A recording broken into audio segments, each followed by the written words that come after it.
Alright, so it's 2020 and the Tesla Model Y is almost here. It's coming out in March. So here is my complete updated guide, everything you need to know about the Model Y. So the Model Y was released about a year ago in March of 2019 at Tesla's design studio in Hawthorne, California, and the base price is supposed to be about $40,990, probably, but we'll get into the pricing details in a second. The Model Y's design is largely taken from the Model 3, and it shares about 70 to 75% of the same parts, except it's 10% bigger. However, the Model Y with that 10% is actually quite a bit taller. There have been people who have gotten to sit in Model Ys, and they said it's a good 6 to 8 inches taller when they actually went up and measured the car. Unfortunately, there's no official measurements from Tesla yet, even though the car is only 1 month away from initial deliveries. Regarding headroom and space in the front seats, we know that the Model Y is the same exact seats as the Model 3, except they're on risers, so they're going to sit a lot higher, and the fact that the car is higher itself is going to lead to more headroom. According to @MacBenTosh on Twitter, he got to sit in a Model Y, and he is a Model X owner. And he said the headroom in the Model Y is maybe 1 to 2 inches less than the Model X. And then he said that he is 6'6" tall, and he sat in there, no problem. Great headroom, great legroom. So that's definitely great news for anyone that finds the Model 3 a little too cramped in the front, or the legroom isn't enough, or the headroom isn't quite enough. It seems like the Model Y is going to be the car for you. The Model Y has a powered liftgate, and it's a hatchback as opposed to the standard unpowered trunk on the Model 3. And Tesla says it will have 66 cubic feet of cargo space, and that's compared to 15 cubic feet of cargo space on the Model 3. However, most people think this comparison is the Model Y with the seats actually down and the Model 3 with the seats still up. We're not quite sure, but in any case, 66 cubic feet of cargo space is a lot in the Model Y, and that's exactly why I'm buying that car. According to another Twitter user, Michael Hughes, who got to sit in a Model Y, he said, quote, "Not Model X, but completely different and open from my 3. There are 2 under-storage compartments, a big one like Model 3, just bigger, and a second one." So the trunk in the Model 3 has an under-storage compartment, and it looks like the Model Y is going to have 2 of these, and probably that's only going to be 2 of those in the 5-seater, because I can imagine in the 7-seater, it's going to use one of those under-storage compartments. Additionally, according to multiple sources, the rear seats actually fold down at the touch of a button. So you press the button, and they kind of collapse down, and then you have to manually bring them back up. But at least that's a pretty cool feature. And speaking of buttons, make sure to hit that like button so more people can find this video. So even though the Model Y is very similar to the Model 3, it looks a lot bigger, and we've actually seen them in the wild, and people have seen them parked next to Model X's, and they're fairly similar in height. And then on top of this, it's supposed to have an even deeper front trunk, or frunk, compared to the Model 3, and this is something that gas cars don't have because the engine's there, and there's no engine in an electric car. There's even an option for a 7-seater in the Model Y, and most people think these seats are not going to fit anyone. But at the announcement event, 7 adults did get out of the car, but the ones that got out of the rear seats were a little bit smaller, so most people think these are just going to be for children. I personally think they might have a little more room than people think, but I am still kind of worried about the headroom. But those seats won't be available until early 2021. As I mentioned, the Model Y takes most of its design cues from the Model 3, which has a very simplistic design. And most of the options are controlled either by touching the screen, which is a 15-inch mounted touchscreen in the middle of the dashboard, or by using either of the 2 steering wheel scroll wheels. One notable difference in the Model Y's features is that the panoramic glass roof is actually a little bit bigger. So in the Model 3, if you compare it, it actually has a cross beam right behind the driver's head. And in the Model Y, that is pushed way back so that the view in the panoramic overhead glass roof is even better. Pricing for the Model Y starts at $40,000 or possibly $40,990. And that's for the standard range version. And I say possibly because it was actually announced at $39,000, but it hasn't been available for order, and all the ones that have been available for order have gone up by $1,990, so I pretty much expect it to be $40,990. But we'll see when they start producing those, and they say right now early 2021. The standard range version gets a range of 230 miles and a 0 to 60 of 5.9 seconds, and then a top speed of 120 miles per hour.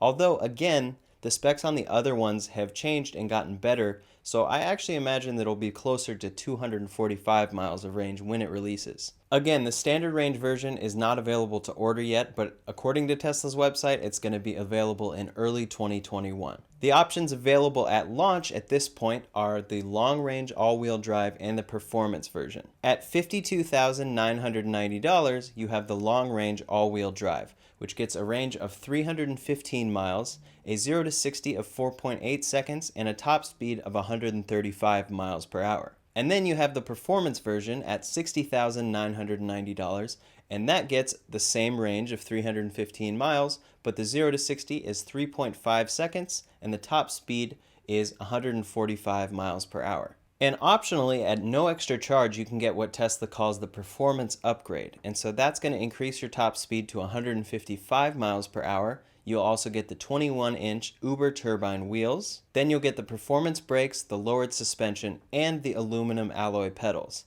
However, there is a side effect to this. The range decreases by 35 miles if you get this performance upgrade. So the performance version with the performance upgrade gets a range of 280 miles, and I think this is probably why Tesla made it optional, because people probably want that great range but also that great acceleration, and you can get that as an option, or you can get the performance upgrade on top of that and get all the other performance things, same 0 to 60, but your range goes lower. When thinking about ranges, it's important to keep in mind that only really when you buy the car brand new and you're charged 100% are you really going to achieve these ranges.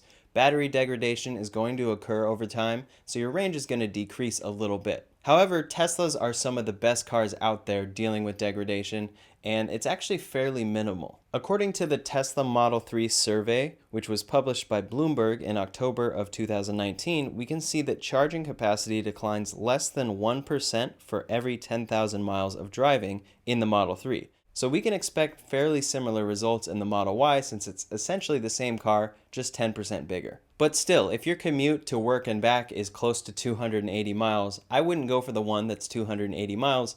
I would get a buffer with 315 miles. Luckily as well, the Model Y is the most efficient SUV out there, and technically it's a crossover SUV. It's not a full-size SUV, but still it gets a great 4.1 miles per kilowatt hour, so that's how they're able to achieve 315 miles of range. But there's more to it than that. With such great battery efficiency, the Model Y goes further on the same amount of charge, so you decrease your charge times and you decrease the amount that you're actually paying on fuel. For the interior, Tesla has two different interiors that you can choose to get with both the long-range all-wheel drive and the performance version. First up is the all-black interior, which is included at no extra cost, and that includes 12-way power-adjustable front and rear heated seats, second-row seats that fold flat, premium audio, which has 14 speakers, 1 subwoofer, 2 amps, and immersive sound, premium connectivity, which includes satellite maps with live traffic visualization, in-car internet streaming, music and media,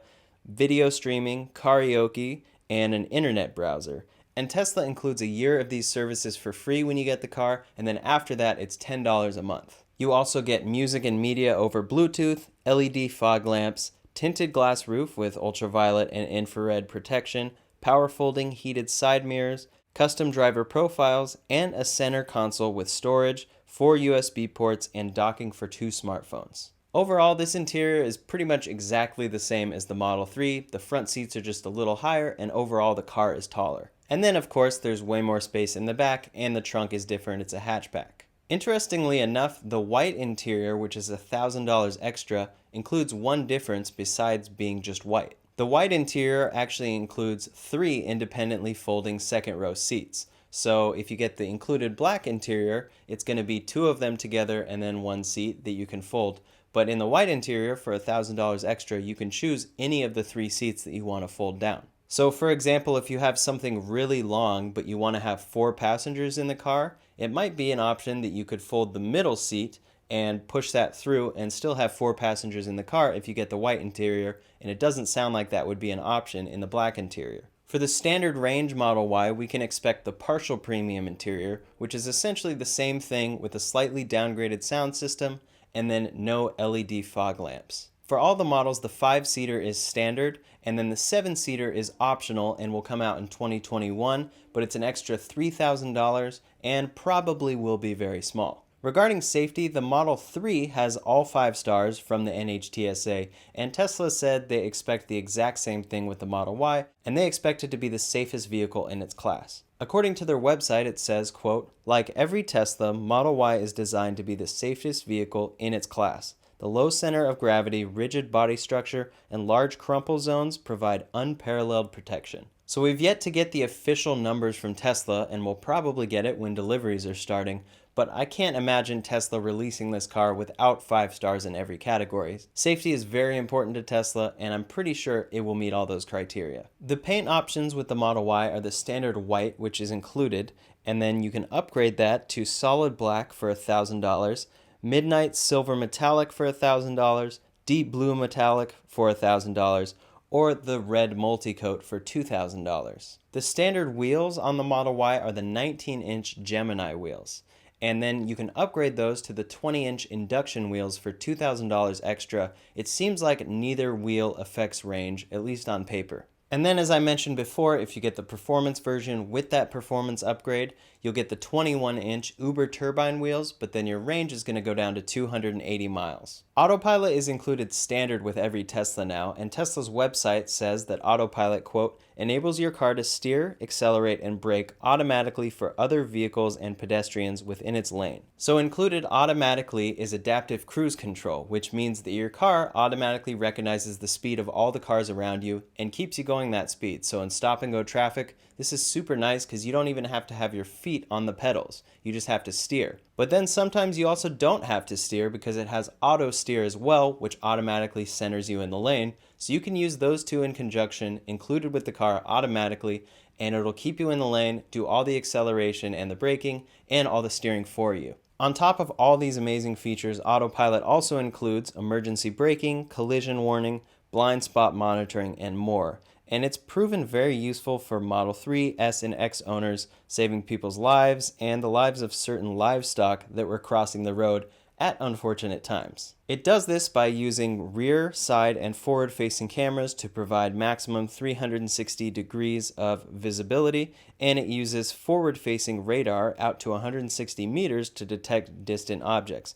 And on top of that, 12 ultrasonic sensors to detect nearby cars, prevent potential collisions, and assist with parking. For an extra $7,000, you can get the full self-driving update, and that comes with a few different things, and the first is Navigate on Autopilot. So Navigate on Autopilot, once you're getting on the on-ramp on a freeway, it will drive 100% autonomously for you with supervision, and you have to keep your hand on the steering wheel to prove that you're paying attention, but it will do everything. It will overtake other cars, it will make lane changes, it'll change freeways, it'll do everything and map you to exactly where you're going, and then once it finally gets off the freeway, it has you take over. It also includes auto park, where the car is automatically going to park and parallel park for you. And then it includes smart summon, where the car will drive to you like a personal valet in a parking lot. That's everything that's included with full self-driving at this point. But Tesla's received software updates, and Tesla says that coming later this year is the ability to recognize and respond to traffic lights and stop signs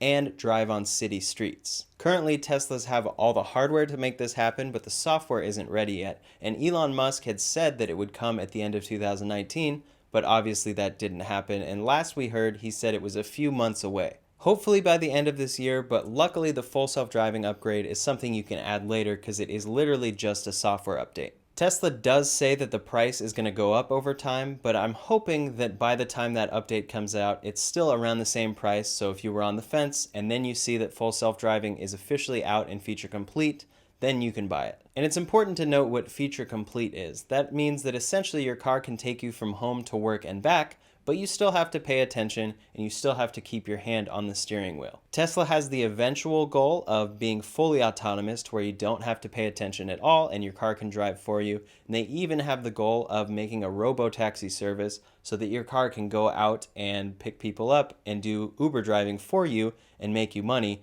But that's a long ways off. The warranty for the battery and powertrain on the Model Y is 8 years or 120,000 miles, whichever comes first, with a minimum of 70% retention of the battery capacity over the warranty period. And the standard range version is essentially the same warranty, except it's 8 years or 100,000 miles, whichever comes first. Regarding incentives, there's no more federal incentive for Teslas at this point. So if you live somewhere like California, you'll be able to get $2,000 back from the state government as long as your car is less than $60,000. And depending on where you live, your state or local government might have their own rebate program. On top of this, your power company might have something. So for example, I live in Southern California and I have Southern California Edison, and they're going to give me $1,000 for getting an electric car. The biggest fear people have with electric cars is how they're going to actually charge it. And Tesla has solved this by first making cars with larger ranges, making home charging really simple, and building up a massive network of superchargers. First off, for the average person driving from home to work and back, it's really not comparable to a gas station because a gas station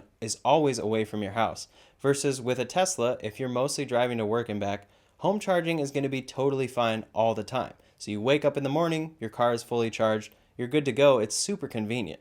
But then for long road trips, Tesla has supercharging. Superchargers are exclusive to Tesla and they charge the car very fast, specifically for long road trips. So you can get about 80% of the range of your car in 30 minutes, and Tesla is currently rolling out even faster chargers that will charge your car 158 miles in as little as 15 minutes. So some people might say this is still a really long time, but if you consider a long road trip, and you just schedule this and make it your pit stop because you're already going to stop for food, you're going to stop to go to the bathroom, and you just plug in to charge and then go get food and come back, it's most likely going to be all the way charged to where you need it. So Tesla has built over 1,804 supercharging stations with over 15,911 stalls all over the world, and the majority of those are in North America. This is a huge advantage for Tesla owners because at this point, only Teslas can use these, and they're strategically placed where common road trips happen and in major city areas. So if I need to drive from Los Angeles to San Francisco,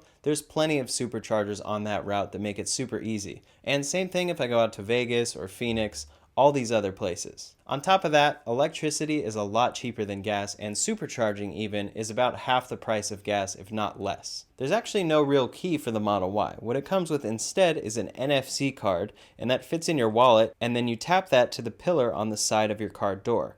However, this is still the backup method. The main key for your Model Y is going to be your smartphone. You can control nearly everything in the car from the Tesla app remotely, and on top of that, when you have your phone on you, you walk close to the car, it unlocks for you, you walk away from the car, and it locks. The Model Y is fully electric, so it comes with all the benefits of a fully electric car, the first of which is zero emissions. Then you get the instant torque, you get a car that's super quiet, and then you don't have any transmission to fix, you have no oil changes, you have no gas fill-ups. Overall, it's a much cleaner experience. The Model Y also includes regenerative braking, so every time you brake, it's actually recharging the batteries a little bit, so that can help you, especially in traffic and other conditions where you're braking a lot, and it can help your range not decrease quite as much. The Model Y is going to have over-the-air software updates that are pushed to you via Wi-Fi or LTE, and they bring out all sorts of new features. For example, fairly recently they brought out the V10 update, which included Netflix and YouTube and a few other games and all sorts of stuff, and they've brought out new updates since then that have brought more games like Stardew Valley. Additionally, Tesla released a free software update for the Model 3 that actually just updated performance by 5%, and it's proven that it actually worked. And that's because these are such software-based cars, they can continue to optimize them and then just push an over-the-air software update to all of their customers. Then on top of that, if you get the full self-driving update, you can expect all sorts of updates for that in the future, specifically with the feature-complete full self-driving, which should hopefully be coming later this year. If you want to order a Model Y, you can do so on Tesla's website by putting down a $100 non-refundable deposit, and you can currently only order the long-range all-wheel drive and the performance versions. That deposit is non-refundable, so if you change your mind and don't want to get the car, you're going to lose that $100, but if you get the car, it's applied to the final price of the car. And then the standard range and 7-seater versions are going to be coming in 2021, so hopefully a few months before that, the order page on the website will pop up. In the meantime, the Model Y comes out in March, which is next month, and I'm super excited to see those initial deliveries. I ordered back in October, so I'm hoping to get mine in the next few months. I'll definitely keep you posted on that whole process, including my delivery process and how it goes actually talking to Tesla, getting the delivery scheduled. And then, of course, I'll make all sorts of videos and guides in the car itself. So make sure you're subscribed to stay up to date on everything Model Y, Tesla, and more. Also, hit that like button if you found this video helpful. So, are you going to get a Model Y? And if you're getting one or want to get one, which one would you get? Let me know in the comments below. And in the meantime, thanks so much for watching. I really appreciate it. And I'll see you on the next video. Real quick, I just wanted to mention that if you're actually buying a Tesla, you should use my referral link, which is in the description below. That will get you and me both 1,000 free supercharger miles, so it's overall a win-win. Right now it doesn't qualify for the Model Y, but hopefully when production starts, so maybe by the time you're watching this, it will qualify for the Model Y. Thanks again.